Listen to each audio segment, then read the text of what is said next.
하나님은 과연 착한 사람을 나쁜 사람 중에 누구를 더 사랑하실까요? 제가 교회에서 하느님 아이들에게 이야기하고 아이들과 공부하는 것이다 보니까 아이들에게 이렇게 질문할 때가 굉장히 많습니다. 하지만 정답은 하나님이 착한 사람을 더 사랑하신다는 것은 아닙니다. 우리는 어떤 사람들이기에 하나님은 자신의 아들까지 버리시면서 그를 사랑하셨을까요? 오늘 저희 이야기는 과연 하나님은 어떤 사람을 사랑하실까라는 질문에서 시작되었습니다. 어느 시골 마을에 부잣집 하나가 있었습니다.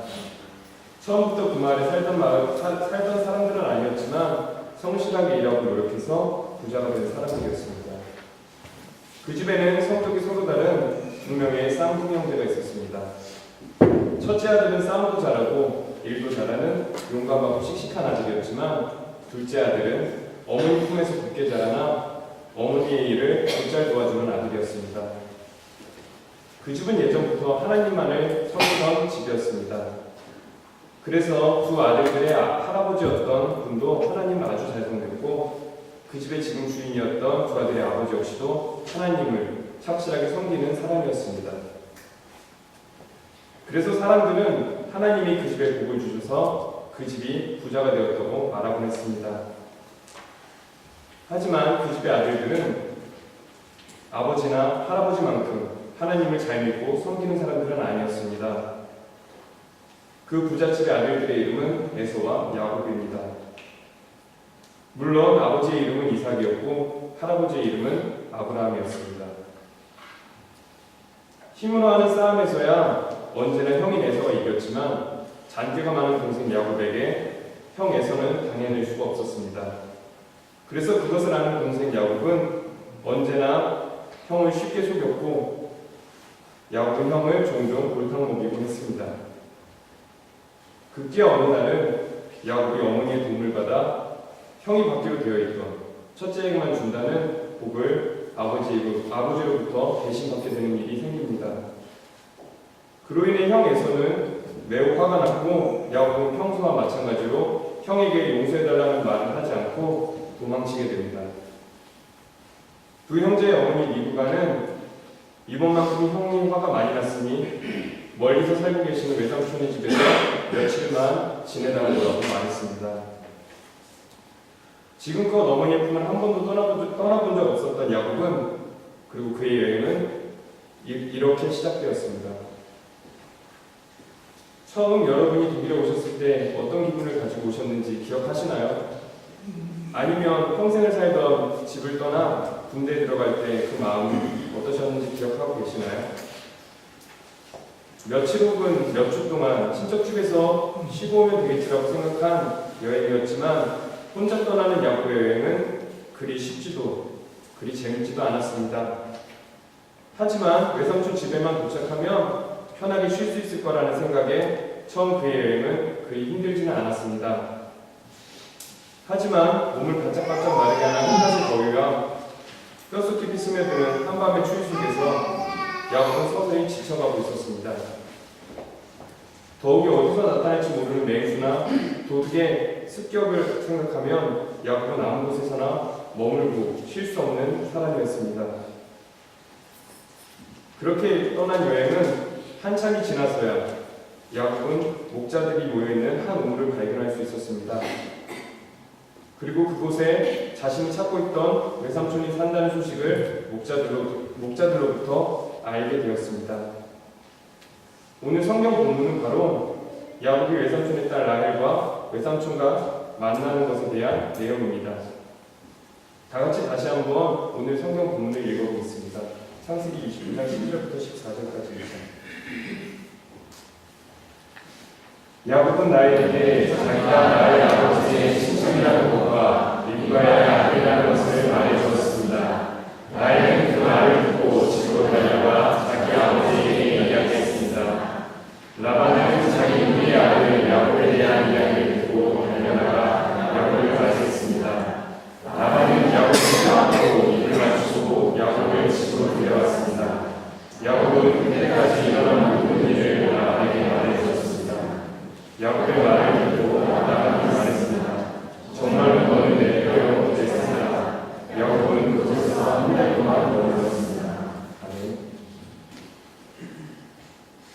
어렵게 도착한 외삼촌의 집에 도착하고 보니 외삼촌의 집은 야곱의 생각과는 많이 달랐습니다. 자신이 떠나온 아버지처럼 부자도 아니었고 편안히 쉴 수 있는 곳도 아니었습니다. 그래서 그는 할 수 없이 외삼촌의 집에서 일을 돕게 되었습니다. 곱게 자라났던 야곱은 아침부터 밤늦게까지 양과 염소를 돌보는 목자가 되었습니다. 그는 한낮의 더위와 한밤의 추위에도 낮 동안은 동물들을 먹일 먹이를 찾아야만 했고 밤에는 맹수들로부터 동물들을 지켜야만 하는 사람이 되었습니다. 그렇게 시작된 외삼촌 집에서의 생활은 20년이라는 세월 동안 계속되었습니다. 여러분은 야곱을 어떤 사람이라고 생각하고 계시나요? 그리고 야곱의 삼촌 라반은 과연 어떤 사람이었을까요? 야곱은 외삼촌 집에서 지냈던 생활을 외삼촌의 딸들을 아내로 맞이하기 위해 각각 7년씩 13년을 일해야만 했고 자신이 그 집에서 일한 대가를 받기 위해 6년을 더 일해야만 했다고 창세기 31장 41절을 통해 말하고 있습니다. 또한 자신을 너무도 사랑해서 모든 것을 다 줄 것 같았던 외삼촌 라반이었지만 라반은 자신과 야곱이 가족이라는 핑계로 때로 나중에 돈을 꼭 주겠다는 핑계로 10번이나 야곱을 속이면서 그에게 20년 동안 그 집에서 일을 시켰다고 그는 말하고 있습니다. 또한 그로 인해 라반의 집은 엄청난 양의 양과 염소를 가진 부자가 될 수 있었습니다. 물론 이것에 대해 야곱은 하나님이 야곱과 함께 하셨기에 가능했던 일이라고 고백합니다. 처음 형과 아버지를 속이고 고향을 떠났던 나쁜 동생 야곱을 너그럽게 받아준 것은 착한 외삼촌 라반이었습니다. 하지만 이제는 그 입장이 바뀌어서 세상 물정 모르고 일만 하는 착실한 조카 야곱과 그를 이용해 돈을 버는 나쁜 외삼촌 라반이 되어 있었습니다. 그들에게 누가 더 착하고 누가 더 나쁘냐는 것은 더 이상 필요치 않았습니다. 우리가 성경을 통해 알고 있는 야곱과 라반 모두 하나님을 알고 있을 뿐만 아니라 하나님이 주시는 복에 대해서도 너무도 잘 아는 사람들이었습니다. 창세기 30장 27절과 30절을 보면 외삼촌 라반도 야곱과 함께 하시는 하나님이 자신에게 복을 주셨다는 사실을 알고 있었습니다. 그리고 야곱 자신도 하나님이 자신과 함께 하셔서 라반의 집에 복 주셨다는 것을 알고 있었습니다. 그런데 문제는 하나님을 알고 있는 것과 믿는 것은 전혀 다르다는 것입니다. 여러분이 알고 계시는 야곱도 처음부터 하나님을 믿는 사람은 아니었습니다. 그가 부유한 집에서 그리고 아버지와 함께 살고 있을 때 야곱은 누구보다 하나님에 대해서 많이 알고 많이 듣고 있는 사람이었습니다. 하지만 그가 베델에서 하나님을 만나고 하나님께 자신의 목숨을 지켜달라고 말하기 전까지 그에게 하나님은 아버지의 하나님이자 할아버지의 하나님이었습니다. 물론 외삼촌 라반도 하나님을 아는 사람이었지 믿는 사람은 아니었습니다. 창세기 31장 19절과 30절을 보면 아버지 라반의 우상을 훔친 딸 라헬과 훔쳐간 그 우상을 내놓으라고 야곱에게 말하는 외삼촌 라반을 볼 수가 있습니다. 라반에게 하나님은 그저 자신에게 복을 줄 수 있는 여러 신들 중에 하나일 뿐이었고 그런 신들 중에 하나였습니다. 하지만 야곱에게 하나님은 가장 힘들고 어렵던 순간에 나타나셔서 그를 지켜주시고 그를 떠나지 않겠다고 말씀하셨던 유일한 분 바로 야곱의 하나님이셨습니다. 하나님이 복을 주셔서 외삼촌 라반은 점점 더 돈이 많은 부자가 될 수 있었습니다. 하지만 복을 몰고 다니는 야곱이 언제 떠날지 몰라 점점 더 외삼촌 라반은 초조해하고 있었습니다. 하지만 그의 반대로 야곱은 제대로 된 월급 한 번 받지 못하고 10년 이상 일했지만 자신과 함께 하시는 하나님을 생각한다면 두려울 것이 하나도 없는 사람이었습니다. 야곱이 외삼촌 집에서 무슨 일을 했을까요? 야곱이 외삼촌 집에서 한 일이라고는 그저 양과 염소를 돌보고 풀을 먹이고 물을 마시게 하는 것이 전부였습니다.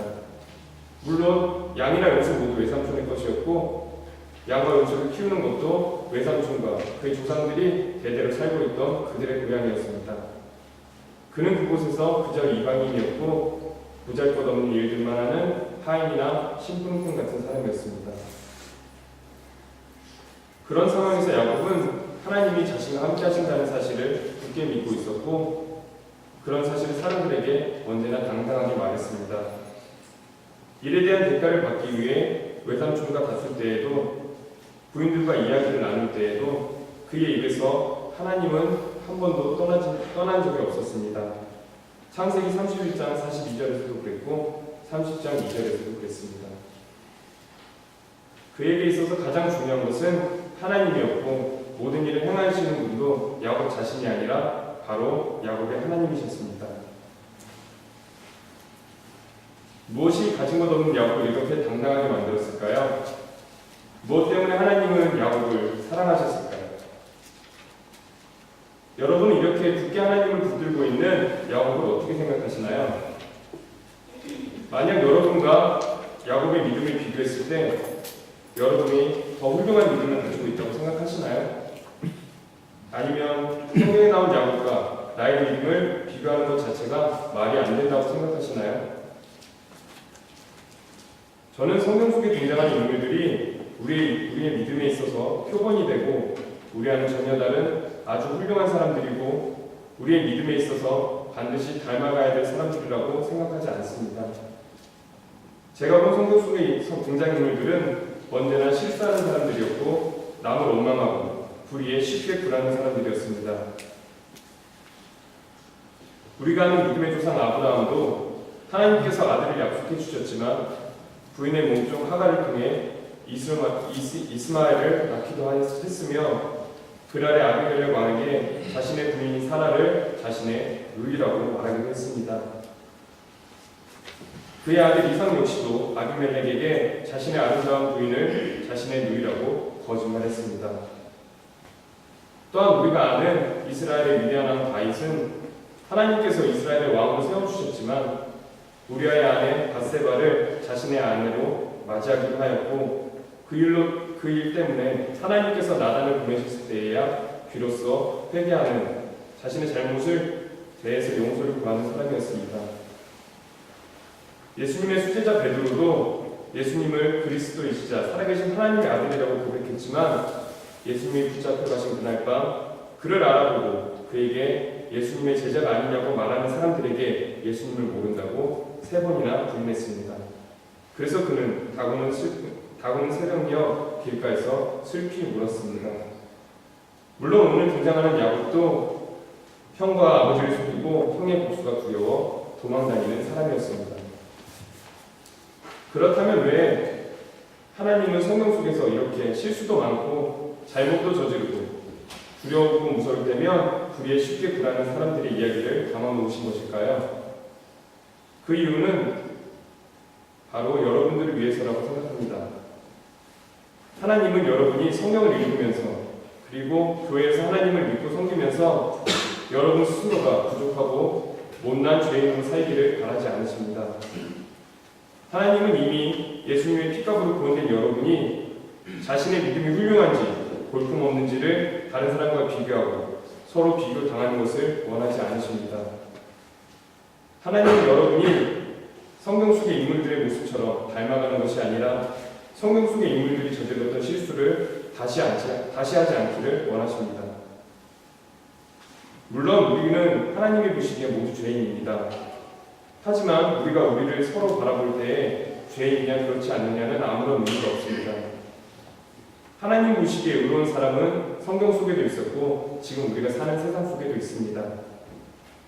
하지만 우리가 우리 서로를 비교하면서 누가 더 의로운지 누가 더 믿음이 좋은지를 비교하는 것은 아무런 의미가 없습니다.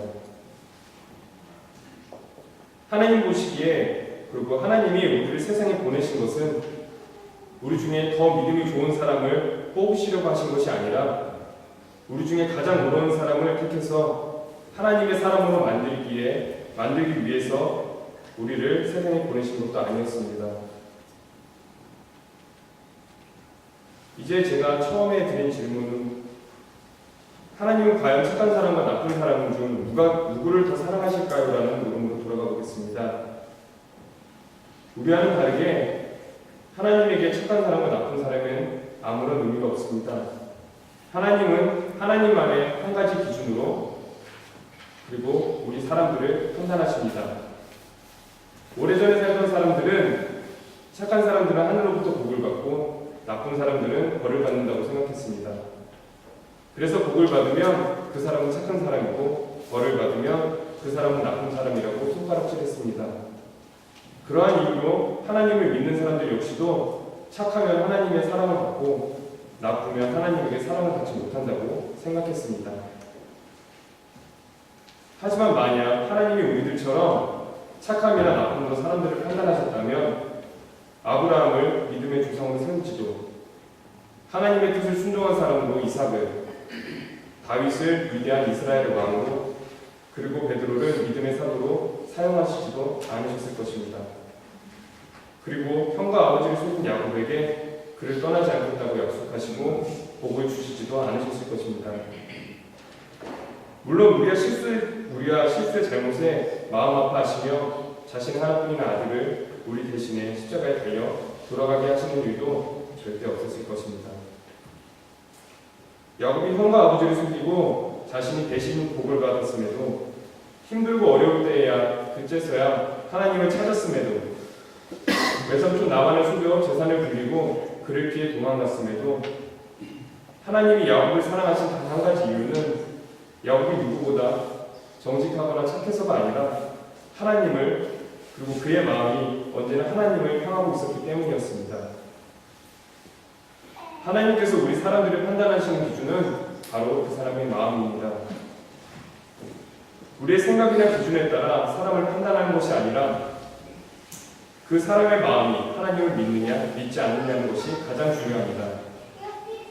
그러한 이유로 조카 야곱과 외삼촌 라반이 서로를 속이고 서로에게 속임을 당했음에도 그 두 사람이 서로 다를 수밖에 없었던 이유는 겉으로 보기엔 똑같이 하나님을 알고 있는 것 같았지만 하나님을 마음에 품고 믿었던 야곱의 모습과는 달리 하나님을 복을 주시는 하나님을 아는 것에만 그친 라반의 모습이 있었기 때문이었습니다.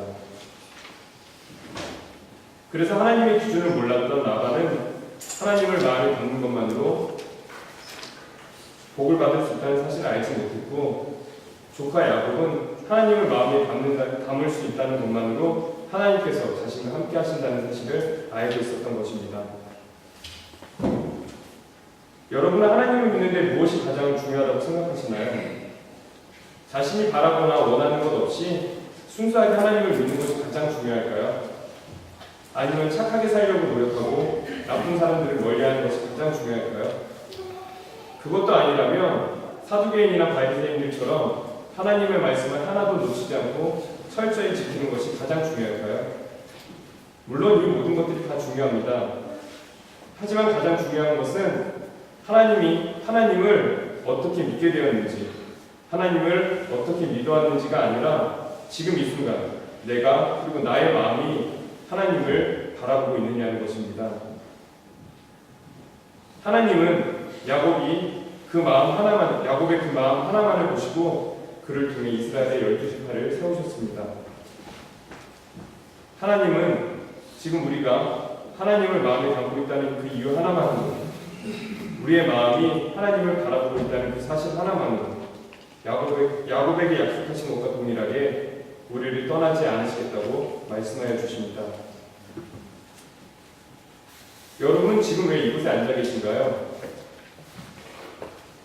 지금 이 순간 여러분의 마음은 무엇을 바라보고 계신가요? 하나님만을 바라보는 그 한 사람이 하나님에게 그 어느 것보다 값진 그 한 사람이 바로 여러분 한 사람 한 사람이라는 사실을 결코 잊지 않으시는 저와 여러분이 되었으면 좋겠습니다. 하나님은 지나간 과거가 아니라 지금 이 순간 우리와 함께하여 주십니다. 다 함께 기도하시겠습니다.